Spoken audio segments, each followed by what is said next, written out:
मंगल छाए। माताओं को किया प्रणाम, राम सिया राम जय जय राम। दोस्तों नमस्कार, स्वागत है आपका। अभिनंदन स्वीकार करें जितेंद्र त्रिपाठी का। आजकल आप जानते ही हैं कि भगवान राम का भव्य मंदिर अयोध्या में बन रहा है और 22 जनवरी को उसमें प्राण प्रतिष्ठा होनी है और पूरे देश में भव्य आयोजन हो रहे हैं और बहुत सारे कार्यक्रम ऐसे हो रहे हैं जिनका संबंध सीधे सीधे भगवान श्री राम से है। मंगल गीत गाए जा रहे हैं, मंदिरों को सजाया जा रहा है, पूरे देश में साफ सफाई के कार्यक्रम चल रहे हैं और बहुत सारे मेहमानों को निमंत्रण भी भेजा गया है कि अयोध्या में इस भव्य कार्यक्रम में शामिल हों और इसमें बहुत सारे अपने साधु संत और धर्माचार्य भी हैं। तो मुझे लगा कि इस बारे में थोड़ी चर्चा की जाए, क्योंकि बहुत दिनों से करीब 1 महीने से जब से इसकी घोषणा हुई है तब से 2 शब्द जो हैं वो बहुत चर्चा में हैं और काफ़ी प्रचलित हो रहे हैं। वो शब्द हैं प्राण प्रतिष्ठा।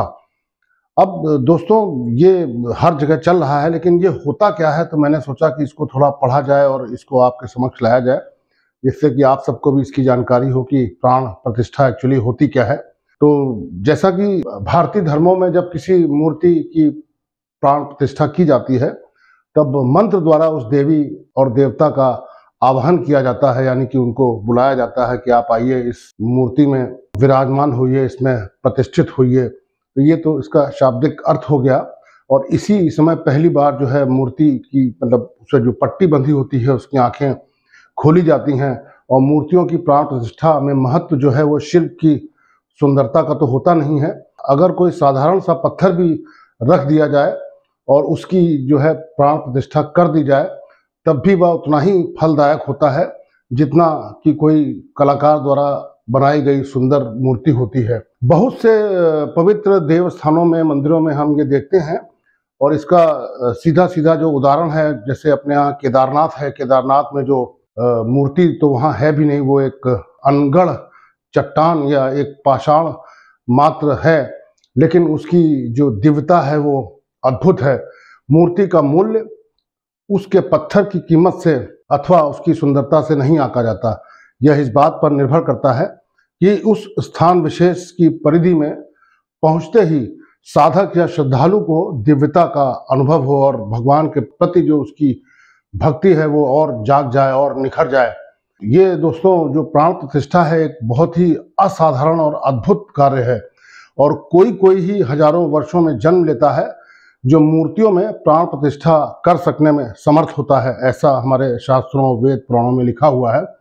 और हजारों साल पहले जो अपने 12 ज्योतिर्लिंग हैं, किसी महासत्ता ने और किसी महापुरुष ने इसमें जो है प्राण प्रतिष्ठा की और आज तक चली आ रही है और बड़ी श्रद्धा से हम उनको पूछते हैं और हमारे मन में वो ज्योतिर्लिंगों के लिए अगाध श्रद्धा और प्रेम है। तो दोस्तों ये तो इसका हो गया थोड़ा सा परिचय।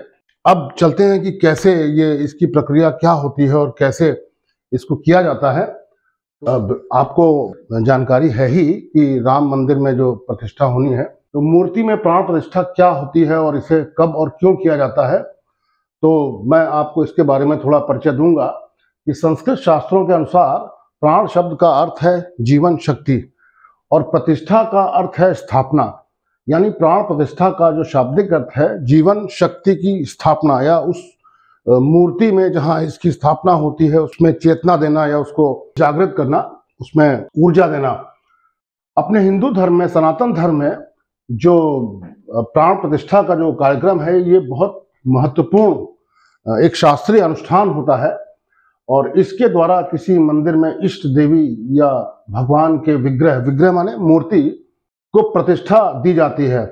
धार्मिक अनुष्ठान के माध्यम से होने वाले इस पूरी प्रक्रिया के तहत भजन और सस्वर मधुर मंत्रों के पाठ के बीच विग्रह या मूर्ति को मंदिर में पहली बार स्थापित किया जाता है। हिंदू धर्म में प्राण प्रतिष्ठा से पहले किसी भी मूर्ति को पूजा के योग्य माना नहीं जाता है और प्राण प्रतिष्ठा के जरिए उनमें जीवन शक्ति का संचार करके उन्हें देवी या देवता में बदला जाता है। इसके बाद ही कलाकृति से बदलकर भगवान हो जाते हैं या भगवान का रूप हो जाते हैं, ईश्वर का रूप, देवी देवता का रूप, जो भी कहना चाहें। प्राण प्रतिष्ठा इसीलिए इतनी महत्वपूर्ण है और इसीलिए इतना भव्य आयोजन इसके लिए किया जा रहा है कि वास्तव में ये एक बहुत ही अद्भुत कार्यक्रम होगा और ये हम देशवासियों के लिए और विशेषकर सनातन धर्मियों के लिए बड़ा ही महत्वपूर्ण और दिव्य क्षण है।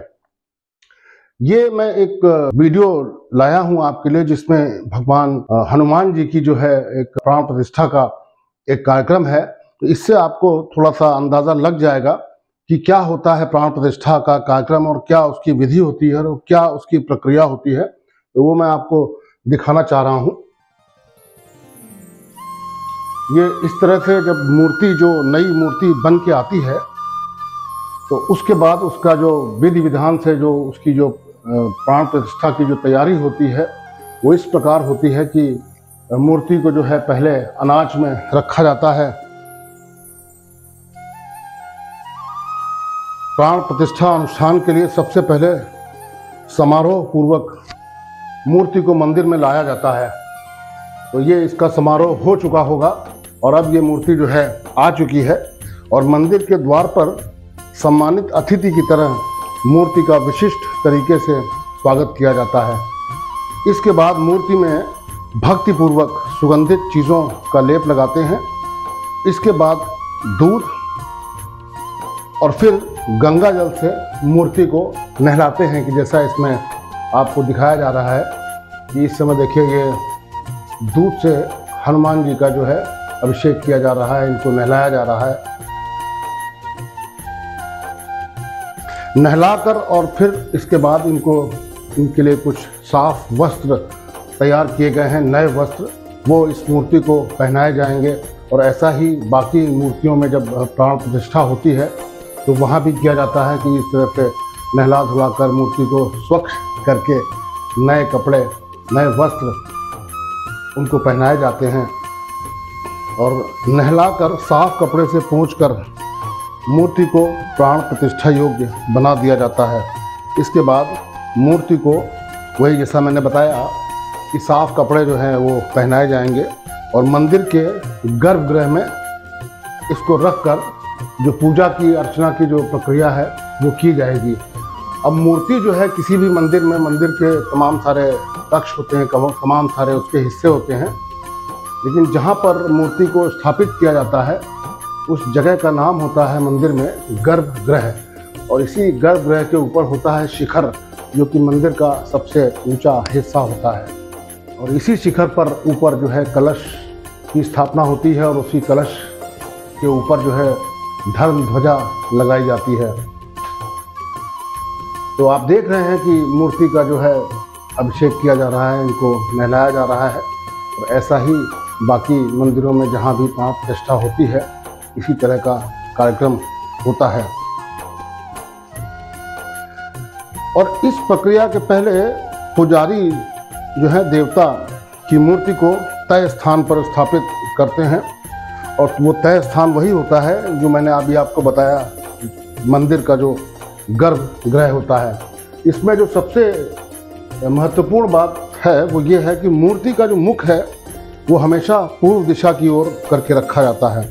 आप भी जब अपने घर में मंदिर की कहीं ना कहीं व्यवस्था करते होंगे, कोई जगह बनाते होंगे कि जिस घर में आप रहते हैं वहाँ भगवान का भी वास हो, उनका आशीर्वाद आपको मिलता रहे, तो ध्यान रखने की चीज़ है कि जो मूर्ति का जो मुख है वो पूर्व दिशा की ओर होता है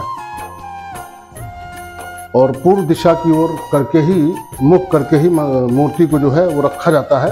सही स्थान पर इसे स्थापित करने के बाद सामूहिक भजनों, आह्वान मंत्रों और पूजा रीतियों से इष्ट देवता को आमंत्रित किया जाता है।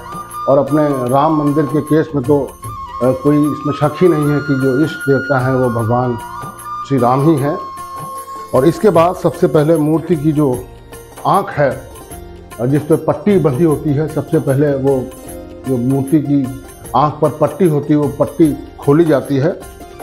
और ऐसा कहा जाता है कि कहीं कहीं ये भी लिखा हुआ है कि जब उसकी पट्टी खोली जाती है तो सामने एक शीशा होता है, आईना जिसे कहते हैं, और पट्टी खुलने के बाद जो है उसकी आंखों में इतना तेज होता है मूर्ति की कि वो आईना टूट जाता है। अब मुझे पता नहीं ये कितना सच है, लेकिन कहीं ना कहीं मैंने इसको कई जगह पढ़ा है और इसको मैंने समझा है इस चीज़ को, तो मैंने कहा आपको बता देते हैं, लेकिन पता नहीं इस केस में क्या होगा। और इसके बाद इन धार्मिक प्रक्रियाओं के पूरा होने के बाद मंदिर में उस देवता की मूर्ति की पूजा अर्चना होती है। अब देखिए पट्टी जैसे खुल गई है और फिर पट्टी खोलने के बाद एक प्रक्रिया और होती है कि सोने की जो सुई होती है, सुई की तरह का एक यंत्र होता है जिससे कि उनकी आंख में काजल लगाया जाता है, जिसे कहते हैं अंजन। तो अंजन लगाने की प्रक्रिया होती है, उसके बाद पूजा अर्चना होती है। और हिंदू मंदिर में प्राण प्रतिष्ठा अनुष्ठान को भगवान की मूर्ति में जीवन का संचार करने और उसमें दिव्यता और आध्यात्मिकता की दिव्य उपस्थिति लाने और स्थापित करने वाला जो है काम माना जाता है। यही कारण है कि मंदिर में मूर्ति की प्राण प्रतिष्ठा के बाद जो है दिव्यता और आध्यात्मिकता का और एक दैवी एहसास जो है वो होने लगता है, और भक्त और श्रद्धालु जो हैं उनको लगता है कि भगवान से हमारा सीधा संपर्क जो है वो स्थापित हो चुका है, और जो भी भगवान से मांगेंगे, चाहेंगे, जो प्रार्थना करेंगे वो फलीभूत होगी और ईश्वर का आशीर्वाद हमें मिलेगा और हमारा जीवन जो है सुखी होगा, सफल होगा, ऐसी मान्यता होती है। और प्राण प्रतिष्ठा के बाद ही ये सब संभव हो पाता है।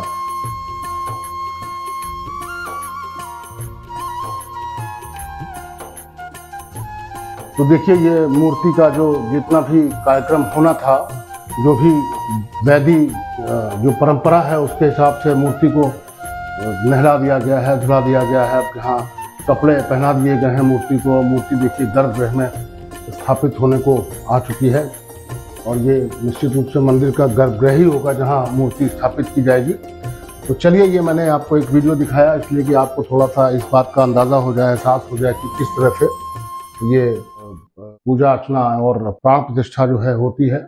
और हिंदू धर्म ग्रंथों के अनुसार सार्वजनिक या घरेलू मंदिरों में भगवान की मूर्ति का मुख हमेशा पूर्व की दिशा की ओर होना ही चाहिए, क्योंकि ऐसा माना जाता है, माना क्या बल्कि सत्य है कि भगवान सूर्य जो है वो पूर्व से ही उनका उदय होता है, तो उनकी किरणें, उनकी ऊर्जा जो है वो मूर्ति को भी मिलती है। और शास्त्रों में इसीलिए कहा गया है कि पूर्व दिशा में सकारात्मक ऊर्जा होती है। वही देवी देवताओं के पूजन को लेकर दिन में अधिकतम 5 बार पूजा की व्यवस्था बताई गई है। तो अब ये पूजा का जो भी सिस्टम है, जो पूजा की व्यवस्था है, वो अपने अपने हिसाब से लोग करते हैं, लेकिन जो प्राण प्रतिष्ठा का जो मर्म था, जो उसकी जो मुख्य प्रक्रिया थी, वो मैंने आपको बता दी। और क्या होता है प्राण प्रतिष्ठा, क्या इसका अर्थ होता है और क्यों ये की जाती है, इस संबंध में मुझे एक वक्तव्य मिला है जो भगवान राम का जो मंदिर है अयोध्या में, उसके जो मुख्य पुजारी हैं आचार्य सत्येंद्र दास जी, उनका वक्तव्य मैं आपको सुनाना चाहता हूं। तो इससे भी आपको काफ़ी कुछ पता लग जाएगा कि क्या होती है प्राण प्रतिष्ठा और किस तरह से वहाँ पे जो भगवान राम की मूर्ति लगने जा रही है उसकी किस तरह से प्राण प्रतिष्ठा होगी। ये आचार्य सत्येंद्र दास जी बता रहे हैं आपको। जजमान होता है, वो जजमान आचार्य का वर्णन करता है कि या जो भी आप करेंगे इस कार्य में, जो करेंगे, जो मंत्र जपेंगे, जो कुछ भी है, पूरा फल किसको मिलता है, तो उसको मिलेगा जो वहाँ आचार्य वर्णन किया है। तो आचार्य हमने वर्णन किया, तो जो वर्णन करने वाला है उसको मिलता है। जैसे जजमान आचार्य का वर्णन करता है और सारी गोत्र वोट सब लोग लेकर के मंत्रों के द्वारा कि आप जो भी मंत्र उच्चारण करेंगे और जो भी काम करेंगे वो सबका फल जजमान को मिलेगा। तो इसीलिए आचार्य वर्णन कहते हैं उसको। स्वामी जी ने सब शक्ति हमको दे दिया। स्वामी जी ने सब हमको दे दिया। हरे राम राम राम राम। तो दोस्तों मुझे लगता है कि जो भी आचार्य सत्येंद्र दास जी ने कहा ये आपको बिल्कुल समझ में आ गया होगा, और काफी कुछ प्राण प्रतिष्ठा के बारे में ये शब्द जो दोनों हम लोग सुन रहे हैं पिछले करीब 1 महीने से लगातार, सुना तो पहले भी है लेकिन 1 महीने से लगातार ये शब्द कुछ ज़्यादा ही चर्चा में है। तो मैंने कहा इस बारे में आपसे बात की जाए, और मुझे लगता है कि ये बात मेरी आप तक पहुंच गई होगी। अगर ऐसा हुआ हो तो मेरे चैनल को सब्सक्राइब करें, लाइक करें और शेयर करें। अपना आशीर्वाद यूं ही बनाए रखें। मैं इसी तरह के जानकारी भरे ज्ञानवर्धक वीडियो आपके सामने लाता रहूँगा। नमस्कार दोस्तों।